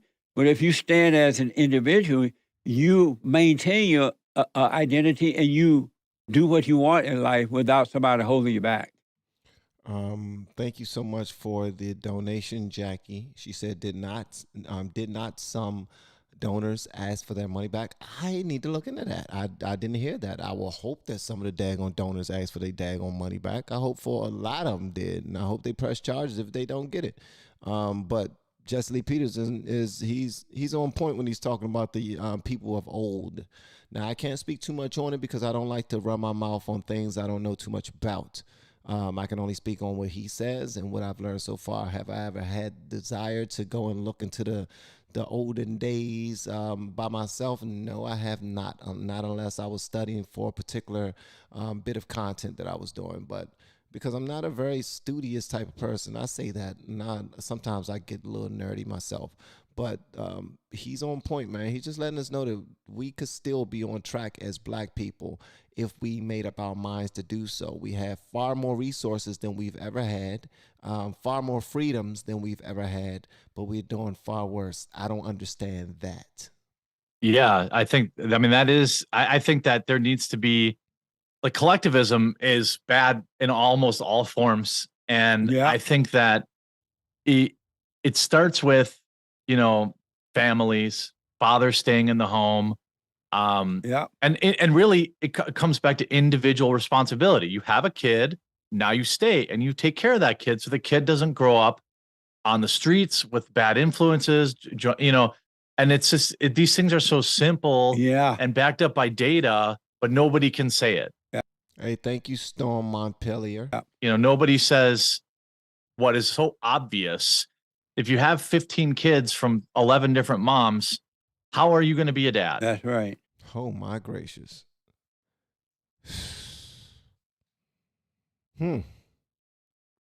People aren't caring. People aren't caring, man. People don't care. They don't. And it's so easy to get to have sex nowadays and just keep on going to the next, to the next, to the next. At some point, man, people need to believe in themselves and stop hoping that someone else will save them. That's the only reason why these young ladies keep letting man after man after man come into her home and put another baby in her, because she believed in that man. She believed that he is going to be her answer. And it's never the case. You got to make sure that you look out for yourself, put your ducks in a row, and when it's time for you to start a family, then you date somebody with the same values as you. Period. You date someone with the same values as you. If you meet somebody and after a month they want to have sex with you and they haven't even done anything for you, it's just, wham bam, and they don't want to use any protection, they don't want to do any of that, but you still give it to them, then you're giving them a pass to do whatever they want. That's just how it is. As a matter of fact, it was known that Black Lives Matter was against the nuclear family. They against the nuclear family. They admitted to being Marxists. Mm-hmm. They admitted to all the wrong things, and yet they were allowed to get away with the insurrection upon this country like that. Yeah, it was really. How, you've been around longer than me. Longer than Israel. Yeah, right. So I think you could probably relate, but have you ever, you see something and you just know it's BS. Yeah. And then it just plays out anyway. And so when everyone was donating, all these racially guilty white people were donating money to, I'm like, those monies aren't going to go to the streets. Right. That money's not going to help Black businesses. That money's not going to help rebuild churches, which does help keep families together. It's not going to help do any of this stuff. It's just going to enrich 5 or 10 people. And that's exactly what happened. Yeah. And everyone forgot about it. That's right. That's exactly what happened. That's exactly all that guilt, millions and millions of dollars of guilt money. And then you have all these videos now of a whole bunch of white people going up to Black people and just getting down on their knees and praying to God that the Black people forgive them for 1619. I wasn't there, sister. Get up. Brother, I wasn't there. Get up. Come on now. Get up. You're embarrassing me. What? I'm not letting nobody come get on their knees and start praying to God that I forgive them for slavery. Come on, bruh. Relax.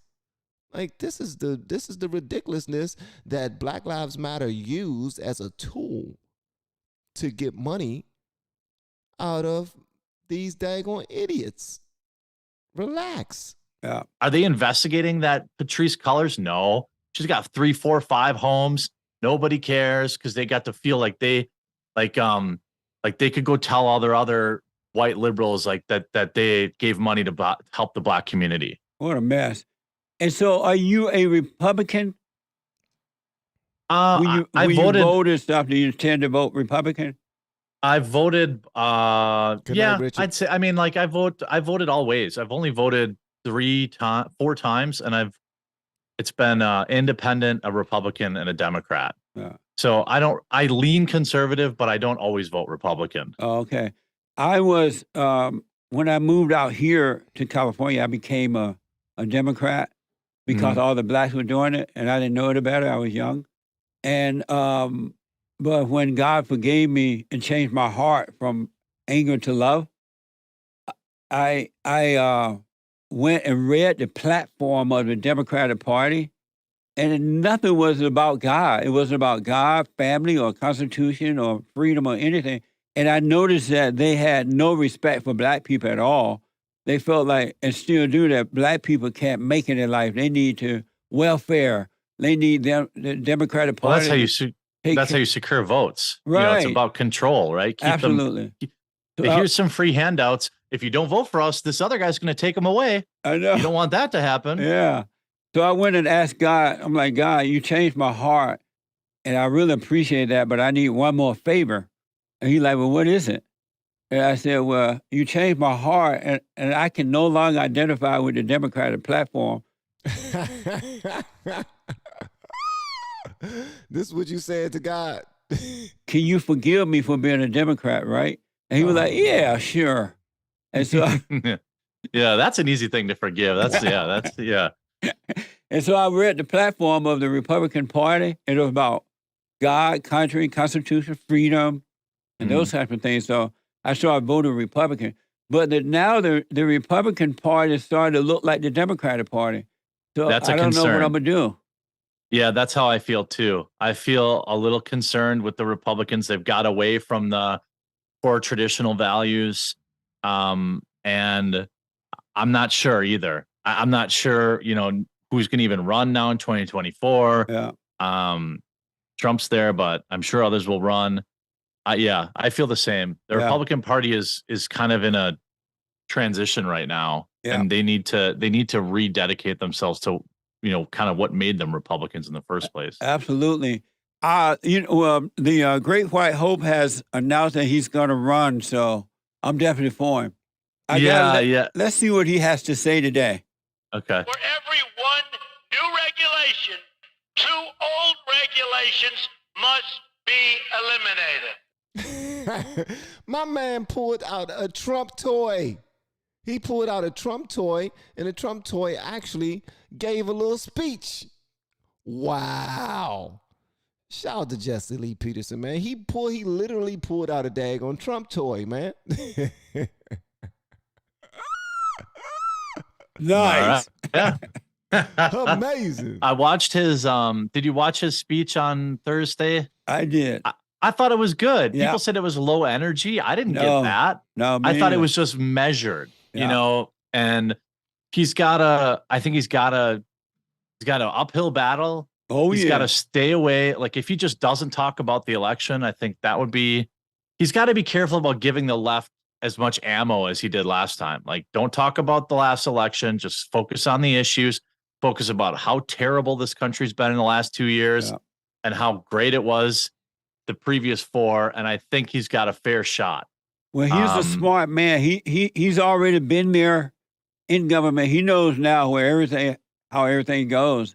And so I don't believe he would get into it if he didn't think he had a chance to win. Because he understands the hell he's going to have to deal with. Whether you say this or don't say it or act a certain way or don't act. The right-o Republicans don't want him there. They'd rather have that guy in Florida because he could be controlled. I heard that. Like the Republicans know. The Republicans know, for the most part, that Trump will make for a much better candidate. They know this. But there's some greedy ones. There's some extremely greedy ones right now who are looking at the opportunity of using someone that's on the up and coming right now. And they know they're not going to be able to use Trump. And a lot of them know that they're on their last leg. A lot of these guys know that they're on their last leg. These daggone politicians that's been politicians forever and could never lose their freaking jobs. They don't want Trump. They want to be able to use whatever little young buck that they can get in their ear and be able to do whatever they want to do for their donors. Yeah, I need you to do this. I need you to do that, and play nice to them. Oh my gracious. I think DeSantis would be a great president, but I think that he will also be a lot of these Republicans, the ones y'all call rhinos, will try to take advantage of him for sure, for damn sure. But there's a lot of haters out there of Trump. They hate on that dude, even though they know that he would do a great job. Rather than Donald Trump. Seems like it. Yeah. A lot of people say that about him. Yeah. Is that he's a rhino too, and that people are suspicious of DeSantis. And I understand that. At least we know what you're going to get with Trump. Yeah. You're going to get a guy that really does love this country. Yes. And I think he really does want to do what's best for the country. And that, like, it sounds crazy, but hey, it'd be nice to have a president who cared about this country more than every other country on the planet, So put America first. Yeah, that was why I voted for him in 2016. No more foreign wars, America first, secure our borders, help with the none of these presidents want to talk about all these people on these pills. The country has a massive problem with pills. Democrats don't want to do nothing aliens about it. everywhere. You seen all those illegal aliens coming in? I like. What do you think about them shipping them up to Kamala Harris's house? And I putting love them on that. That made my day. I ate some cake and ice cream on that day when I saw that. He has some cake and ice cream so he can celebrate. Hey, guys, do me one favor, okay? Make sure y'all go and check out Blue Monster Prep for me, okay?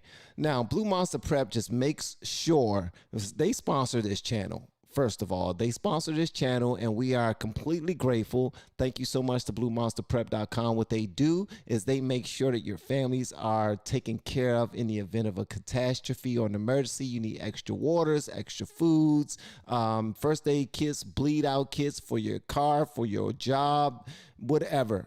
Generators, just in case the power goes out. We all know that this world is not going the way that we will hope that it will go. I want to make sure that you and your family are okay. Make sure y'all reach out to Patrick and Gina if y'all have any questions, but put in LFR as the code just in case you do purchase something. And yeah, make sure that you just listen. They will take care of you, and I think that you will love their products. And if you do not, just let me know and I will square you away. Yeah, I said they'd sent 50 more, so you should send 5,000. Yes. Let them see what it's really like on the border. Absolutely, man. Amazing. I wanted to ask you about the men. I noticed that we kind of already touched on this, but men are not men anymore. You know, they're afraid of women. They're afraid of life. They can't speak up. When they're riding in the car with the woman, they sitting in the woman's seat and she's driving. I noticed that a lot. Yeah. And when I drive up now and I see a man sitting in the woman's seat and the woman is driving, automatically I go, beta. Yeah, I do. I do too. I don't know what it is, but every time I see some dude in the passenger seat, and just chilling with his daggone seat all the way back.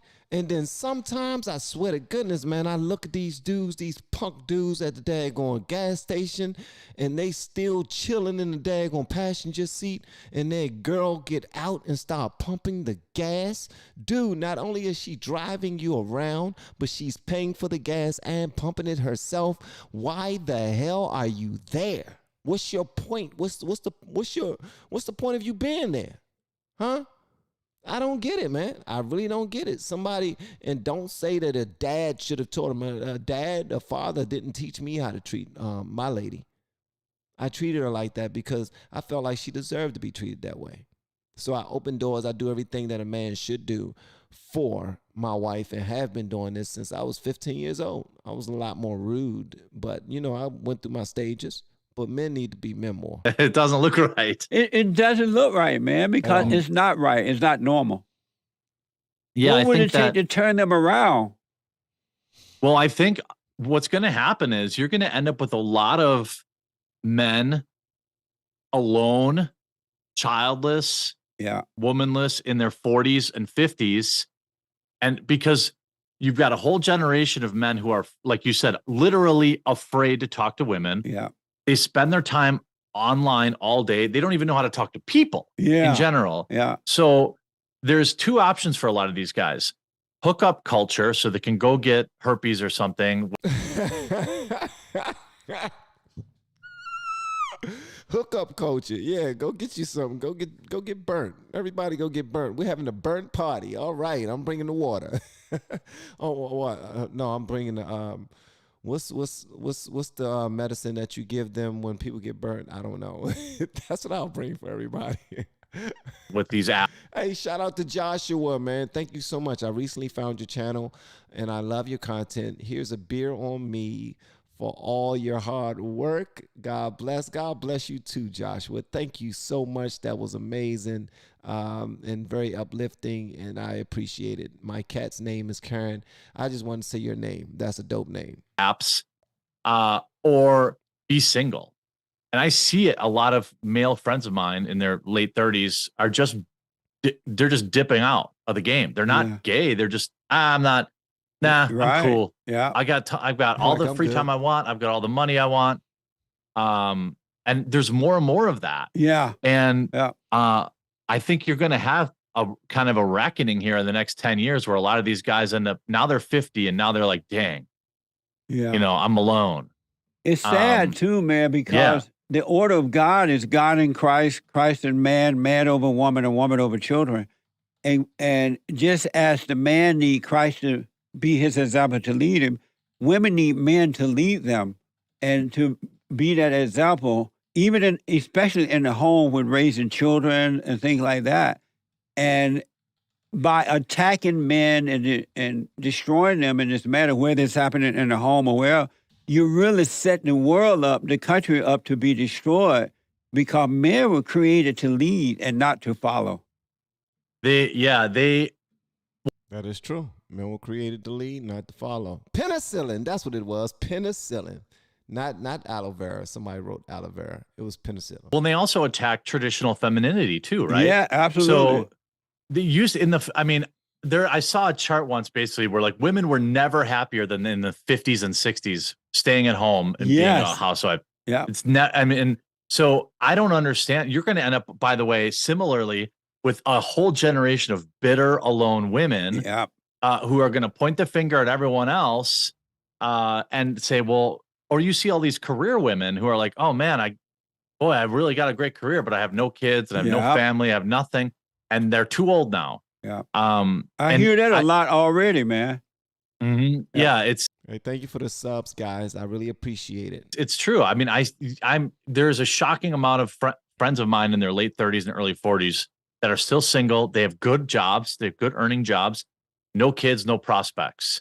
And it's just, it seems that when we look at the data and when people were really happy, you know, I feel like these women are going to feel like they were lied to. Yeah. They're going to say, wait a minute, I thought this is what I was supposed to want, but man, sure is kind of crappy going to work every day and, you know, and having to, you know, come home and also take care of stuff around the house. And it's just, I think there's going to be a pushback in the next generation to traditionalism. Hey guys, before y'all leave, please do me a favor and hit the like button. Thank you so much. Please do me a favor and hit the like button before you roll out. I appreciate it. And to where that will be looked upon fondly again too. Yeah, I work with a lot of women in my nonprofit, and our primary purpose is to rebuild the family by rebuilding the man. But I work with a lot of women. We have women's forums and things like that. And a lot of women are starting to wake up, and they realize already they've been lied to. They thought career was more important than being married and having a family. They thought having children and still going to work was more important. And now that they're waking up, they can't believe that they were blinded like that. And now that they're waking up and coming to order, they love being wives. They love being at home with their children. They are not in competition with these crazy women that want to go out there and work and care about their ego more than they do their children. I like that. I like that, man. I like that. For real. Yeah, I think that a lot of that is linked to consumerism too. Yeah. So they told the women to go out and get a job. Why? So they could pay more taxes, so they can buy more stuff. That's right, because women are the biggest out there in the market that spends money. They spend that money. Yeah. You look at a lot of people in this country, most people live in a house that is probably too big for them. Yes. And they're driving in a car that is probably too expensive for them. And they have a cell phone that's too expensive for them. And so what does that do? That creates the need for two incomes. Yeah. Back then, you didn't have all this stuff where people were getting buried in debt. And now it's like they tricked us. They tricked the family to where, you know, it was a proud moment for me when I got to tell my wife she could retire. Right on. But up until that point, we both needed to work. Yeah. Because we both went to college and we both, had cars and we had a house that was 5 bedrooms and we had no kids. So we created all this debt that meant we both had to work. And then you wake up and you're like, oh, I'm almost 40. I've done nothing with my life except for work and buy stuff. Yeah. And I think a lot of people are like that. So I think there needs to be a return to live within or even below your means and not to find happiness through stuff, but in the people around you. I wish you would have said that daggone 2 years ago, man, because have I acquired some stuff? My gosh. Sheesh. I was going somewhere with this. Thank you, brother. Even with all the stuff, and people around you and all that, you know, like so-called friends and living in certain neighborhoods and doing it, you still don't have peace because stuff just brings you a momentary excitement for a moment. And after a while, you look at it and it's just stuff laying there on the table, right? With no meaning. Just stuff. And then you go out After- and buy something else to make yourself feel good, and that disappears as well.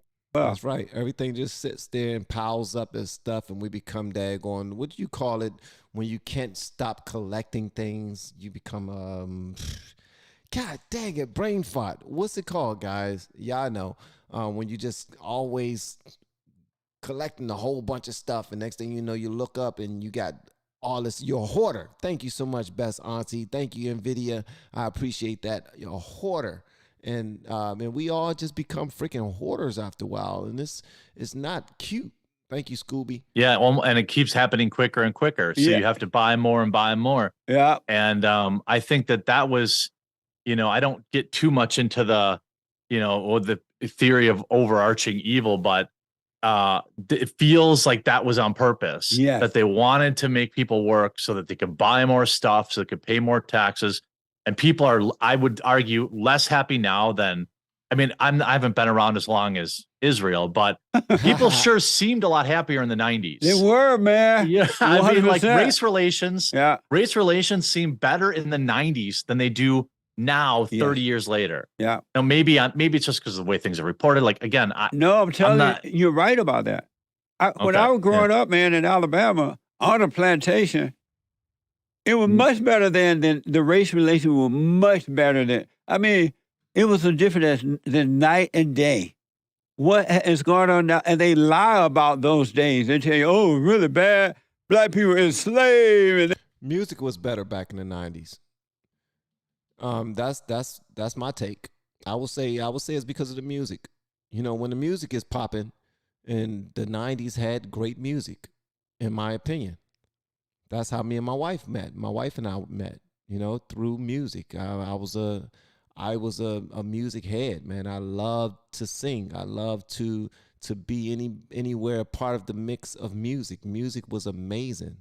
As a matter of fact, when I met my wife as a 15-year-old kid, I met her with the mindset of an R&B singer. And back in those days, an R&B singer didn't want to just put his ding-a-ling inside of every girl that he met. He wanted to make a girl fall in love with him. He wanted to fall in love with her, make her, the happiest woman in the world, and all those things. You know what I mean? And that's what music was about then. It wasn't all super.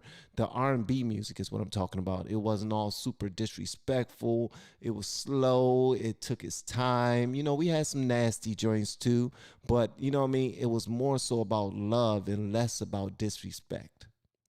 That's what it was about. And those songs that I grew up listening to, that was my time right there. Like the 80s and 90s music. Oh man, gracious, man. Hang it up, man. I don't know what decade your music was really going hard for you, but the 90s was me, for real. And if I would have met my wife in any other decade, it might not have been the same, because that music really had a hold on me, and it had me believing that love was real. So when I approached her like love was real. You know what I mean? I didn't approach her with that disrespectful mess. They were under Jim Crow. The worst thing that ever happened to blacks, other than abortion, was the so-called civil rights movement. Were you aware of that? It was the worst thing that ever happened to blacks. It was worse than slavery. I don't agree with that, but I hear Jesse Lee Peterson say that a lot. I don't believe that was the case, because back then, and I definitely wouldn't say it was worse than slavery. And I don't. Here's where me and Jesse Lee Peterson, you know, bump heads, because I take slavery extremely seriously, and I get that he's making a point. But for him to say that civil rights movement was worse than slavery, I completely disagree. And I lose a lot of Jesse Lee Peterson's fans and supporters when I say stuff like that. But honestly, I don't care, because when you say things like that and you try to act like there was something else related to black people after slavery that was worse than slavery. Nah, that's not the case, bro. Nah, that was actually trying to. I know he explains why he feels that way, but his explanations still don't hit anything for me when it comes to this. I'm sorry, it does not. He explains why he feel that way. He can continue to explain why he feel that way all he want, but it never hits home for me. But obviously he feels that way because he brings it up all the time. Junkyard Band, man, I was in the gym listening to some JYB 93, 94. Man, what? Why do you say that? Because I'm just educate me, yeah. Because prior to the so-called civil rights movement, as I said earlier, black people thought for themselves. They did for themselves. They would never put another man over them, especially men. They would never have a physical leader. God was their leader.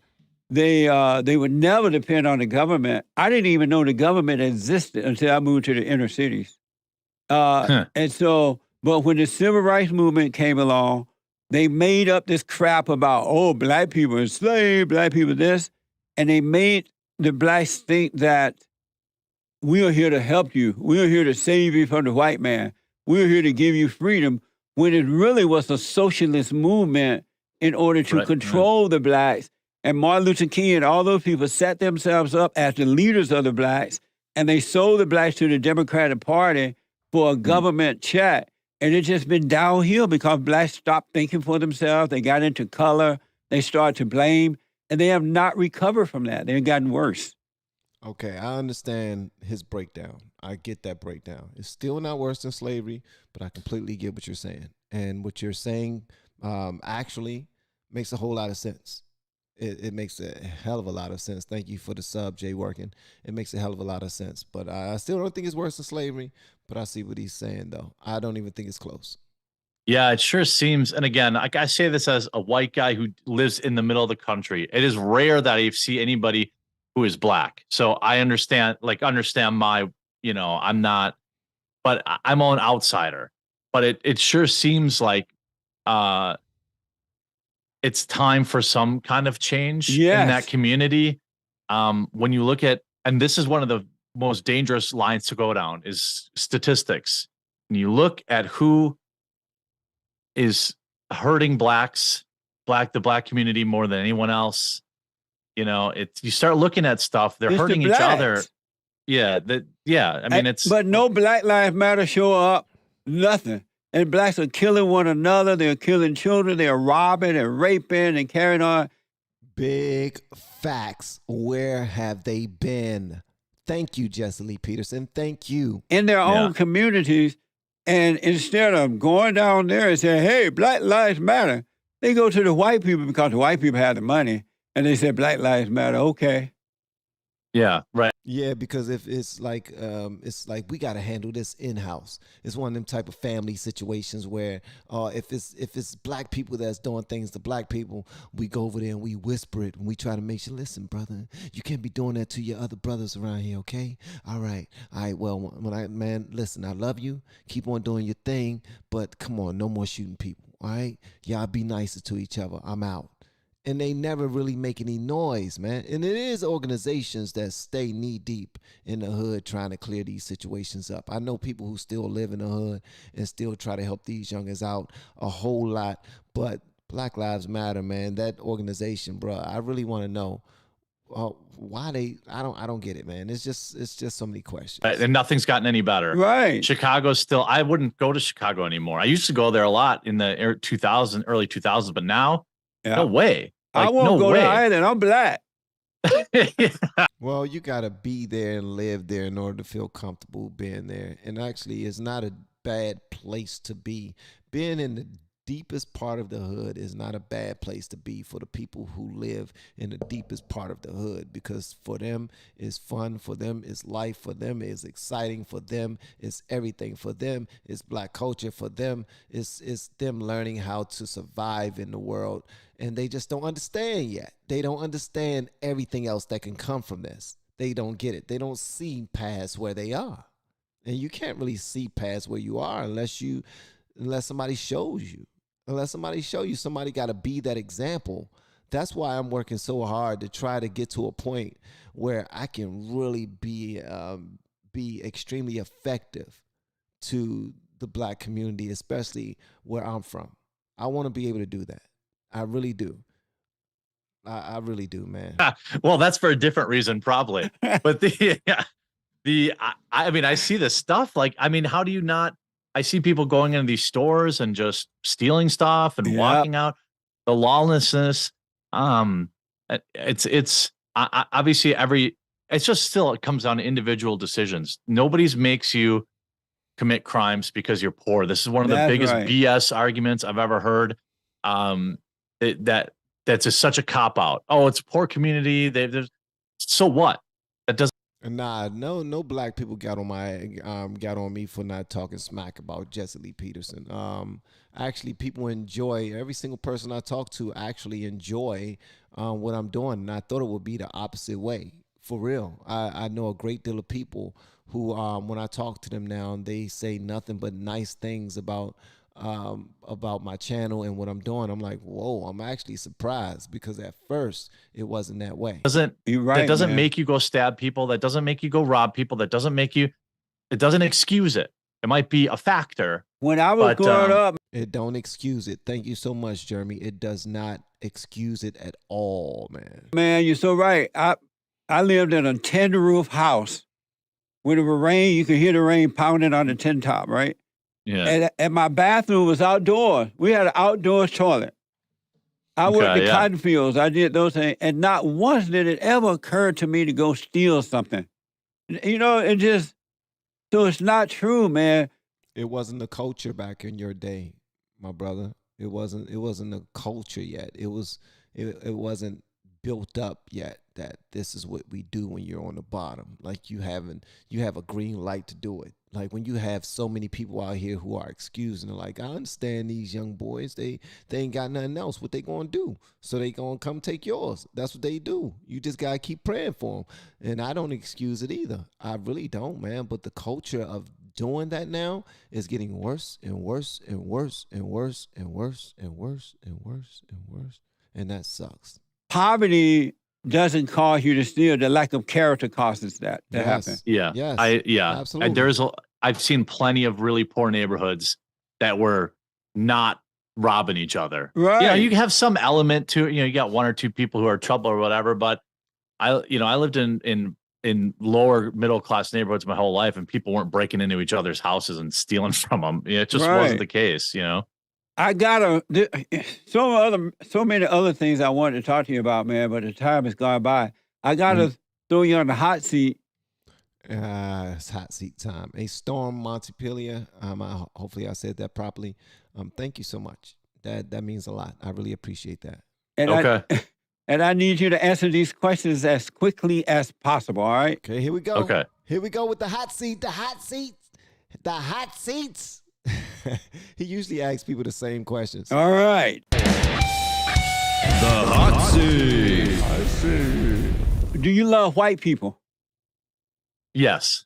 Are you the head of your wife? Yes. Is America the best country on this side of heaven?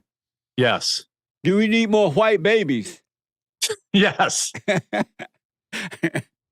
Did you know that we celebrate White History Month in July? I did not know that. Yeah, I started it 5 years ago. And so we just celebrated last July, our 5th He always kill me with this part, bro. year. And the reason I started it in July, because July just feels white. It does feel white. Oh, my gracious, Jeremy. You supposed to question him on that, man. Everybody else be like, man, really? That's what you saying, brother? Jeremy's a good sport. True or false, abortion is worse than slavery? Oh, that's hard. True. Have you ever told someone how the cow ate the cabbage? I have not. Jeremy, abortion is worse than slavery. It's not about the amount of babies that are being killed. It's about the torment that has been done to people's minds because of slavery. Look at me being woke again. Okay, let me just be quiet. Did Big Mama Michelle Obama eat? Why he always calling her Big Mama Michelle Obama? Eat up all the ribs. I assume yes. Is it okay to call a woman fat? Yes. Absolutely. Does a chicken have lips? No. Did the bear shit in the woods? Yes. Are you alpha male or beta male? Alpha male. Did you have fun? A lot. Yes. Thank you, man, for coming on. That was amazing. I appreciate it. Tell the folks how to get to the work you're doing, your site, whatever you want to put out there. You can find me. I'm The Quartering, one word, on YouTube or Twitter, or I'm also on Locals, just like Jesse, at thequartering.locals.com. And I really appreciate you having me on. This is a fun talk for me. Appreciate it. Absolutely. One other quick question, I think, maybe a follow up. Do you have anger? No. Nice. Amazing.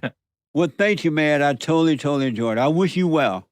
You too, Jesse. Thanks for having me. All right. Thank you. And Hey, that was awesome. And I appreciate you guys for hanging out with me while we check that out. I'll probably get in trouble for some of the answers that I had while checking this out. But you know what? I don't care. It is what it is. If you're a reaction channel, if you're a content creator, please make content that you enjoy making, and be true to yourself, and don't sell out for anybody or anything. Okay? Because you can make $1 doing most things. Okay? But you cannot make another you. All right? Always be yourself. There's no one who can be you more than you can be you. So be the best you that you can be. Probably makes absolutely no sense, but it does help. Thank y'all so much for hanging out with me. Love y'all. I'll see y'all. I'm going to go ahead and chop this back.